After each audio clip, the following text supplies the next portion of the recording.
Welcome into Hittin Hard with Jon Chuckery here on Locked On Sports Atlanta. Today on the show, the flaw in Dean Pees' argument. I'm going to talk a little bit about the Falcons' offensive line, and Fangraphs puts out some numbers of what Dansby is worth. All next, Hittin Hard with Jon Chuckery, Locked On Sports Atlanta. This is Hittin Hard with Jon Chuckery, part of Locked On Sports Atlanta, and it starts now.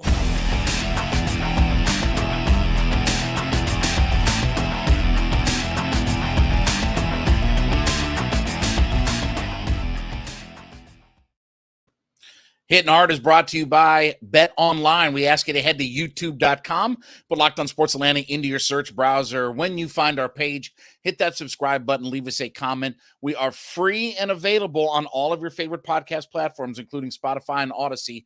Leave us a 5-star review there. Of course, now we're on Amazon Fire and Roku. Yes, check us out on those two platforms as well. And, of course, you can follow me at JMCH316 on my Twitter page. So Dean Pees, the defensive coordinator for the Atlanta Falcons, spoke to the media yesterday, and he was pretty fired up. He was, because he didn't like the criticism of the defense and the play last week.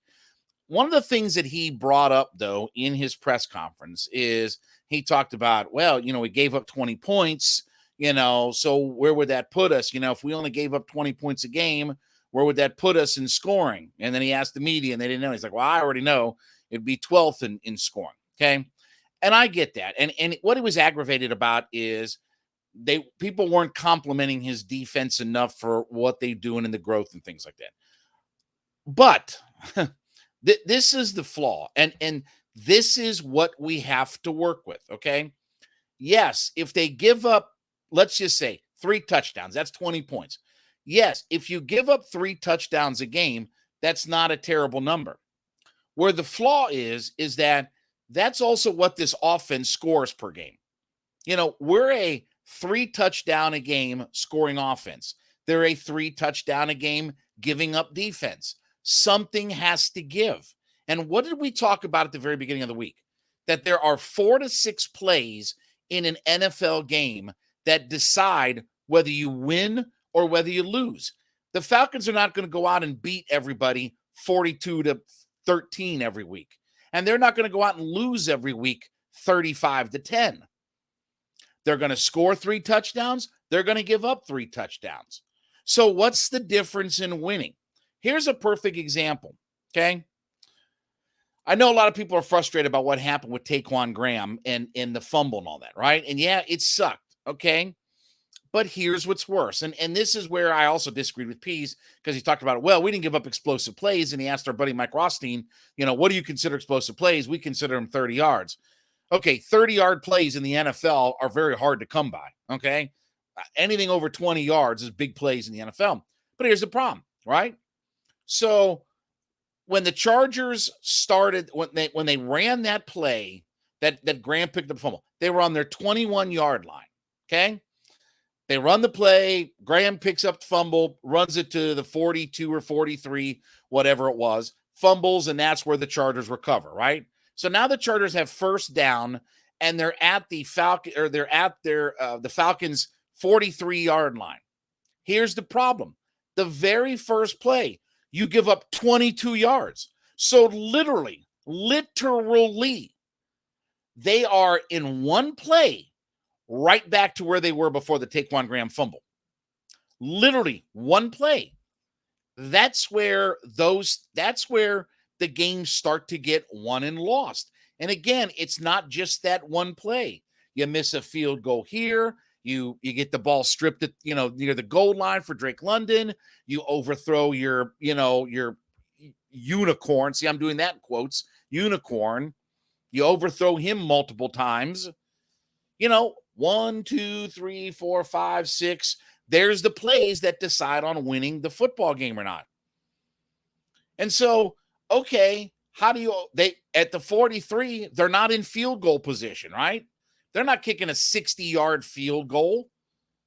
But you don't give up 1st and 10. Here's a 22-yard pass completion with no pressure, and he hucks it downfield and completes. So while I understand 20, 21 points, 3 touchdowns a game, that's not a bad number.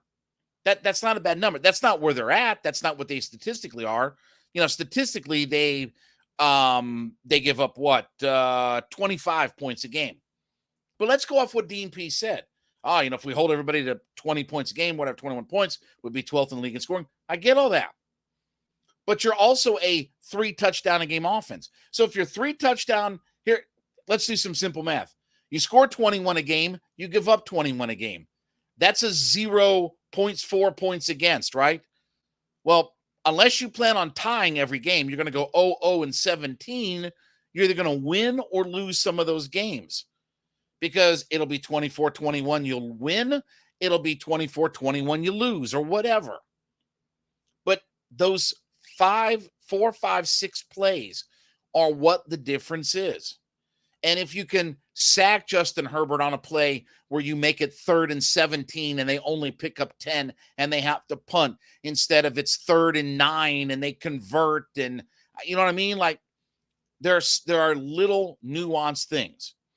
I understand what Coach Pease is saying, and I understand his frustration. They have made some steps, and they are lacking in personnel. But when you're only this kind of team, when you're only 3 touchdowns scoring and your 3 touchdowns given up, you have to find things to influence the game. You have to sack the other team's quarterback. You have to capitalize on a turnover. Your offense has to be able to convert in the red zone. At times, you're going to have to not settle for a field goal, turn it into a touchdown in the red zone.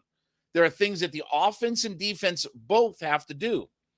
Do I think the Falcons have made progress in their defense? Yes, I do. But for instance, we talk about start Ebiketie. Get me a guy who can sack the quarterback or at least can hit the quarterback. Get that guy in there and play him more. Well, we got percentages. Okay. Look, you want to be a winning football team, you're going to have to get out of your comfort zone a little bit. You're going to have to explore some different things. You're going to have to give Ebiketie more snaps. You're going to not have to give up, on 1st and 25 in 3 plays, they convert a first down. Now, he said, look, we got to pressure the quarterback more. We have to convert on 3rd down more. Yes. I mean, that's the reality of where the Falcons are. So while I understand Coach Pease and his frustration when the media comes and says, well, why'd you do this? Why'd you do that? I get all that. And I understand. But understand that this is where the football team is. That those 4 to 6 plays, when we don't make them, are the difference between everybody comes in Monday morning happy that we celebrate a victory, or people come in frustrated that we picked up a loss. And that's where we're at. We're not good enough to go out and run off everybody off the field, offensively or defensively. And we're not bad enough that we're going to get run off the field every week. That's not life in the NFL. It's those 4 to 6 plays that dictate everything. So I love Coach Pease. I think he's a little bit off. I get his emotion, and I appreciate that. And I love the fact that he talks real. But he's got to understand, you can't, okay, Taquan Graham lost a fumble. You can't turn around and let him get 22 yards, get it all back on one play. That's where it becomes frustrating. I want to talk about my friends over at Bet Online. Listen, betonline.net is your #1 source for all of your sports wagering information. So it's easy, right? You take the mobile device in your hand, right? You pop in betonline.net, beep, bada, boop, bop, bop. You pop that in there and check out all the information that they have. They're going to help you be a smarter sports bettor. All the sports wagering information you need, all the action you want to get on. You want football, you want basketball, you want, hockey, whatever you want. It's all available at betonline.net. So head to betonline.net today. Check out all the information. You need stats, you need scores, you need podcast news, whatever you need, everything is available at betonline.net. So head there today, get involved in the action, whatever it is that you're into. College football, pro football, NBA basketball, everything's available to you. Head to betonline.net today. It's where the action starts. All right. I want to remind you, too, that we want you to make Hittin' Hard with Jon Chuckery your first listen every day.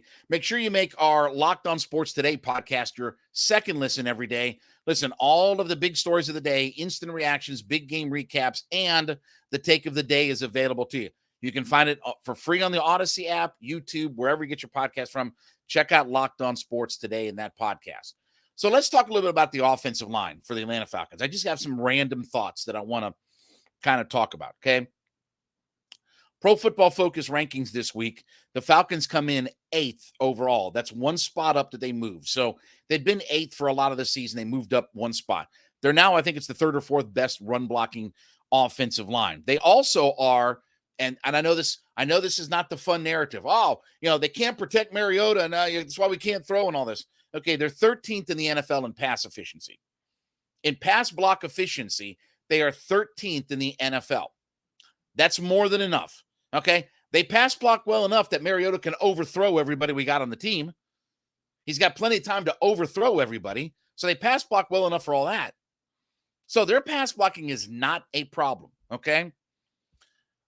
Another thing, how much are they going to end up having to give Chris Lindstrom?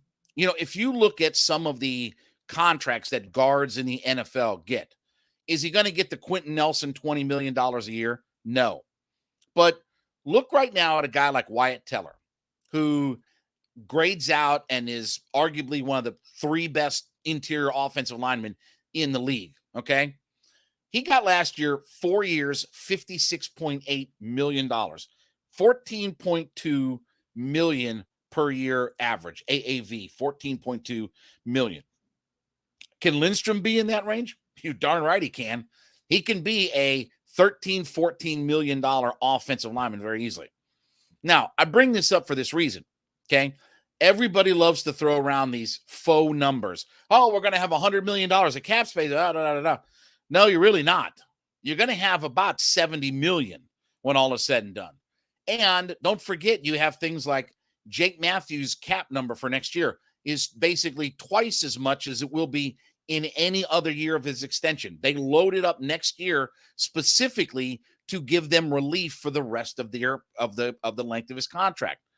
And then you're probably looking at some point, I doubt that they're going to wait until the end of Lindstrom's 5th-year option. You're probably going to extend him. And you got a whole bunch of guys look, all these guys that are on 1-year contracts, well, guess what? You're not going to play with 25 less guys on your roster. Whether you re-sign these guys or whether you go out and replace them with 1-year guys, all those guys have to be signed. So, and then if they pick up Marcus Mariota's option, which if they're a playoff team, you're going to tell me they're going to cut Mariota if he's a playoff quarterback for them. He takes them to the playoffs. They're cutting Mariota. So his number is going to double on the cap. So my point is, all of a sudden, when you start to do all of these things, that $68, $77 million all of a sudden starts getting wiped away pretty quickly. Doesn't mean that they won't have a lot of money. They'll have plenty of money to go out and get some guys. But again, the idea that they're going to sign the whole league, the idea that they can sign Aaron Donald and Khalil Mack and Bosa and everybody in the entire world, it's not going to really be the case. Not by the time you start signing all your guys. It'll be like one of those situations where you have room for a free agent or 2, right? That's what it'll end up being. And hopefully they'll take some of this cap money they didn't use this year. They'll obviously roll it over to next year, and that'll give them some more space and relief, right? So, look, Falcons are in good shape financially, but this idea of all this money they have, it's going to get eaten up pretty quickly because you're going to have to sign Lindstrom. You're going to have to decide on a right guard or a right tackle. If you don't sign McGary, and we'll talk about that in just a second, but a right tackle of any quality is going to cost you some bucks in this league. You might want to upgrade at center. You're going to need more offensive linemen. What are you going to do about the wide receiver position? Ridley's gone. Are you going in another year where Drake London and Zacchaeus and Kadero Hodge, you're going to go get yourself another playmaker there? What are you going to do about the running back spot? Thankfully, they're in pretty good shape there. Maybe they invest a draft pick and you let Patterson play one more year, and then you kind of move on to your rookies and young guys.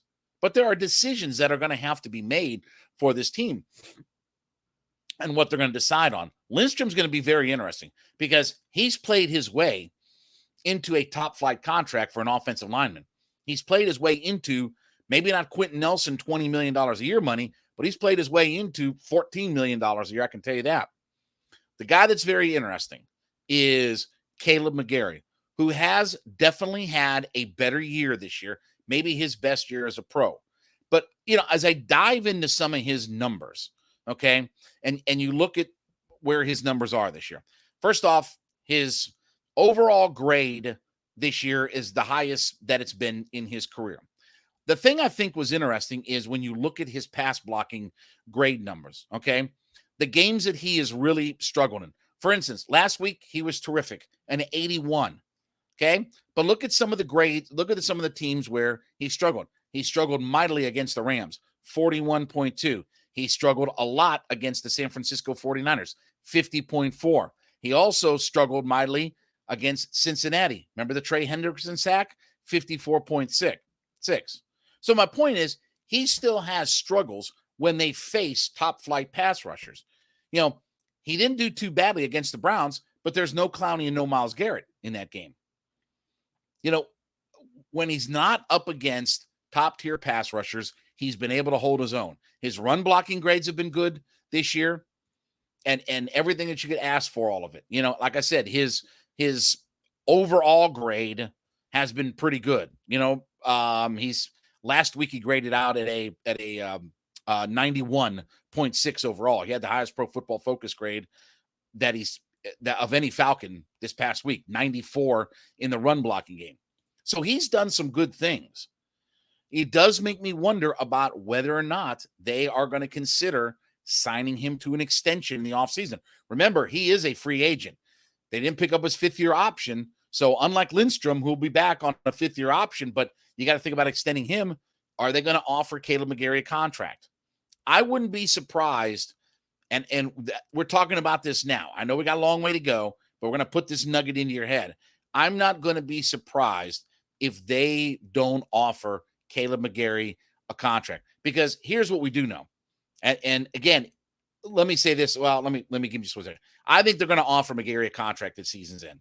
I think they're going to offer him a contract to come back and be a part of this team. I think he's played well enough that they will look at him and offer him a contract. Now, the other thing I was going to say is, isn't it amazing with Matt Hennessy going on IR, Elijah Wilkinson going on IR, and you're hearing all these things? We haven't heard a single solitary peep about Jalen Mayfield. We haven't heard his name since he went through training camp.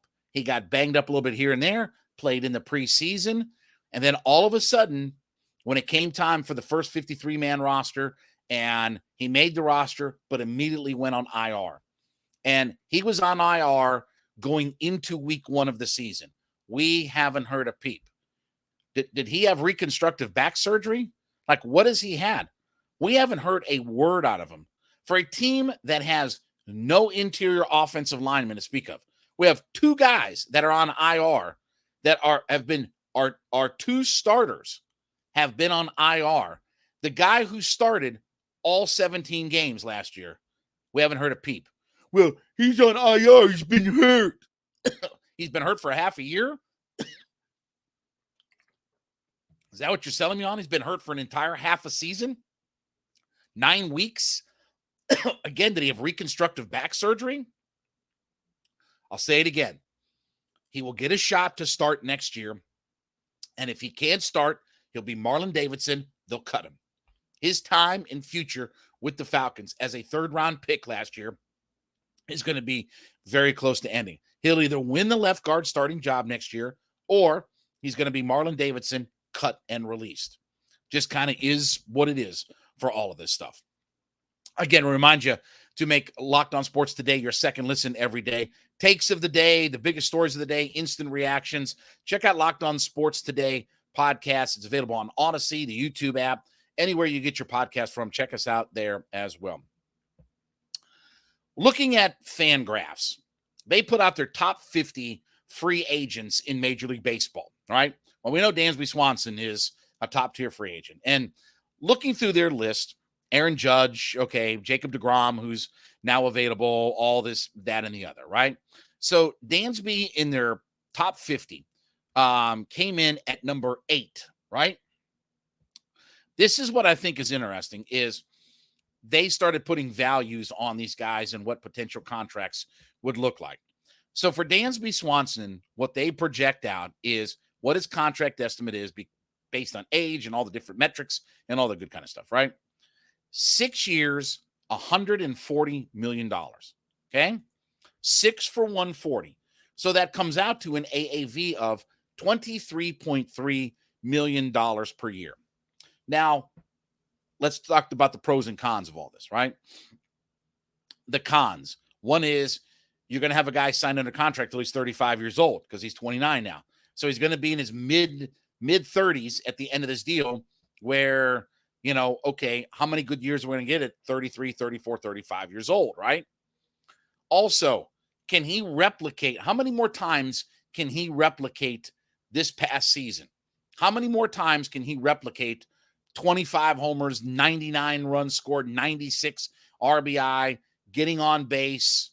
The defensive stuff, we'll put that in the positive. We'll talk about it in a second. But how many more offensive seasons can he replicate like he had this past year? Or is that the best that he can do offensively? So the positives. We saw him steal a bunch of bases this year.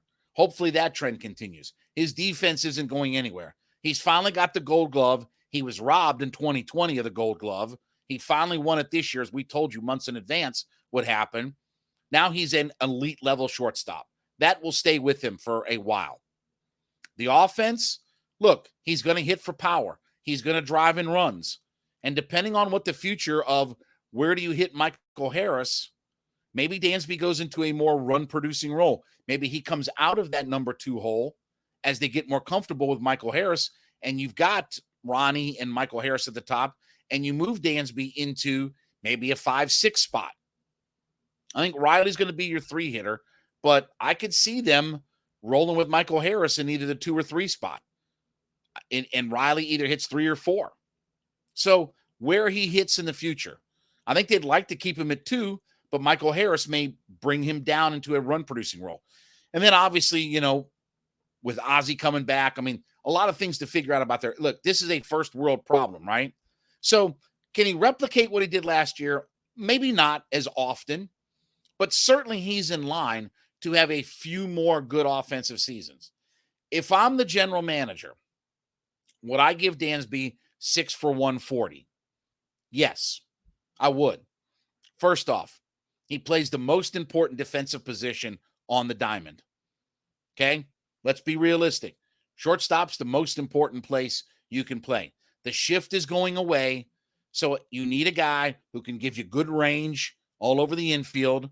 It's not going to be all gimmicked up anymore. It's not going to be, the repo man or, fake razor or Doink the Clown anymore playing defense, Major League Baseball. As the shift goes away, you're going to need guys that are that traditional go left, go right, and cover a lot of ground. Dansby's a guy like that. So his elite level defense makes him worth a lot to start with. Then you add in, he's going to be a consistent 20 homer, 15 steal type of guy. There's a lot of value in that. And he's going to score a lot of runs because no matter where he hits, he's got plenty of speed on the base pass and he runs aggressive as well. So there are a lot of things besides can he hit 300 and hit 25 homers and drive in 100 runs? There are a lot of other things that Dansby brings to this club, plus the leadership factor and all that kind of stuff because he's a veteran on this team now. Would I give 140 for 6 years to Dansby? Yes, I would, because that's what it's going to be, $23 million a year. Not everybody on the Braves is going to get way below market value contracts. Not everybody's going to be a $6 or $7 million player. Not everybody on the Braves is going to sign a, Ronald Acuna 10 years for $8 contract. At some point, you're going to have to pay some guys. And they understand that. They know their payroll is going to go up. It's going to move up. And Schiller said that they understand they're going to be they can be a top 5 payroll and $200 million and all this kind of stuff. Okay. At some point, guys want some money. Guys are not going to just play for a ham and cheese sandwich, right? You're going to have to pay me more than a cinnamon bagel and a cup of Joe, right? You're going to have to pay some money. You have to pay for Max Fried. You have to pay for Dansby. They didn't get those guys locked up, early in their career where, again, it doesn't cost them a whole lot. They wait till free agency. Dansby's a pure free agent. He's going to look at other offers. He's going to get counter offers, and he's going to decide. We had Dansby in our studios on the radio station last week, and Dansby made it clear, look, he wants to be an Atlanta Brave, and he said it's a business. He understands. I don't think they're going to, offer him, again, Trey Turner's probably going to get $250 million or more. I don't think they're going to go in that realm. I think Carlos Correa is going to play on a short deal with a high average. He could be like a 3 for $90 kind of player. So 6 for $140, yeah, that's a big chunk of money that you're going to have to put out for Dansby. But you want a power hitting, elite defensive, gold glove, steal some bases, score a bunch of runs, shortstop in baseball. You want maybe one of the 1, 2, 3 best defensive players at the most important defensive position on the diamond. Yeah, you're going to have to pay for that. It's going to cost you some money. And all of the good things that they did, signing guys to more market value contracts, sometimes you have to bite the bullet to keep your team together and offer that kind of money. So if Fangraphs is correct in looking at some of these projections, 6 for $140, I think the Braves are willing to do that. I think the Braves would do that, and I think Dansby would take that offer. Could Dansby maybe get more somewhere else? Sure. You have to start looking, though, at the teams that are looking for shortstops. The Dodgers will be looking for a shortstop. The Red Sox are going to look for a shortstop, right? There are some high market, high dollar teams looking for a shortstop. But I think if it's an offer somewhere around, even if it's 6 for, say, 135 or something, if you're over 100, if you're over 20 million a year, I think you'll get that. 6 for 140, I think the Braves would do that, and I think Dansby would take that money as well. All right. Well, thank you so much for making Hittin' Hard with Jon Chuckery your first listen every day. Be sure to make Locked On Sports Today your second podcast listen. Biggest stories of the day, instant reactions, big game recaps, and the take of the day as well. Check them out for free on Odyssey, YouTube, all the different platforms. We are available, of course, at Locked On Sports Atlanta on YouTube. When you find us in that search browser, hit that subscribe button. Be a part of our community. Leave us a comment there on what we talk about. Don't forget, we are free and available on all of your favorite podcast platforms. Spotify, Odyssey, pick whatever favorites are yours. You can find us for free there. Roku and Amazon Fire. Yes, we are on those platforms as well now. So check us out on those platforms. And, of course, you can follow me at JMCH316 on Twitter.